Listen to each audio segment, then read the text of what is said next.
High, আমি ফারিয়া আর welcome করছি আমার আরেকটা ছোট্ট blog. So here is my morning cup of joy. আমি সকালবেলা উঠে এরকম চিয়া সিড, লাইম আর একটু আদা কুচি দিয়ে খেয়ে থাকি।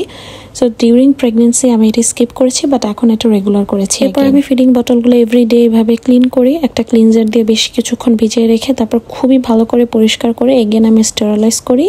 আর এটা হচ্ছে আমি ব্যবহার করি বেবির জন্য। এটা খুবই মোস্ট ইম্পর্টেন্ট একটা কাজ আমার সকালে। এরপর সকাল সকাল যেহেতু উঠেছি, হাতে অনেক সময় ছিল, এখানে আমি শাওয়ার নিয়ে আস্তে ধীরে স্কিন কেয়ারটা করে নিচ্ছি। তারপর আমি নাস্তা করব। আজকে একটু কাজগুলো এলোমেলো হয়েছে, বাট তারপরও মর্নিংয়ের যে কাজ আমার থাকে আমি অলওয়েজ ট্রাই করি সেটা মর্নিংয়ে শেষ করতে। আর তাছাড়া দিনে রাতে এখন আমার 1000 টাইমস উঠতে হয়, তো আর আলসেমি করে শুয়ে না থেকে ভাবলাম এগুলো আর কি শেষ করি। বাই দ্য ওয়ে, আমি এখানে নাইসিনামাইড সিরামটা ব্যবহার করেছি। রিচ ময়শ্চারাইজার ব্যবহার করছি ফ্রম ইউরিয়াজ, আমার খুবই পছন্দের একটা ময়শ্চারাইজার। আর এটা কিন্তু মাস্ট হ্যাভ একটা স্টেপ, তোমাকে নাইসিনামাইড ইউজের পর অবশ্যই ময়শ্চারাইজার দিয়ে এটাকে সিল করে দিতে হবে। আর এই তো আমার ইয়ামি অ্যান্ড হেলদি নাস্তা। এর মধ্যে ফাতিহা উঠে পড়েছে। সো এটা হচ্ছে ক্লিনজার যেটা আমি ইউজ করি ওর জন্য। এরপর ফেস অ্যান্ড বডি ডিও এই প্রোডাক্টটা ব্যবহার করি ফ্রম ওলেবান। এটা খুবই ভালো লেগেছে আমার।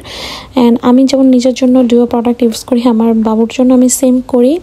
এরপর আমি এখানে স্পাইসি শাকসুকা বানিয়েছিলাম প্রথমবারের মতো। এটা খুব মজা হয়েছিল, মানে ব্রেডের সাথে এটা আসলে অনেক ইয়ামি।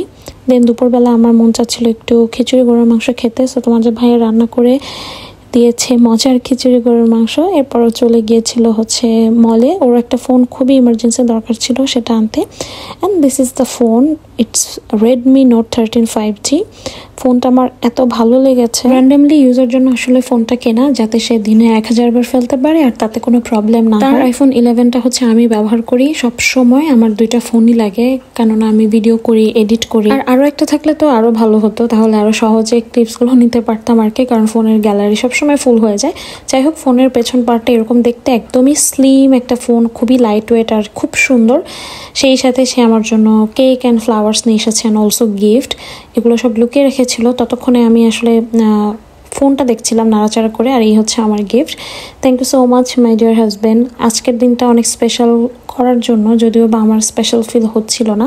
এখানে আমি একটু বিরিয়ানি রান্না করছিলাম, মানে সেটার মাংসটা প্রিপেয়ার করছিলাম, বাকি আর কোনো ক্লিপস নেওয়া হয়নি। আর এই আমার সুন্দর চকলেট কেক আর ফ্লাওয়ার।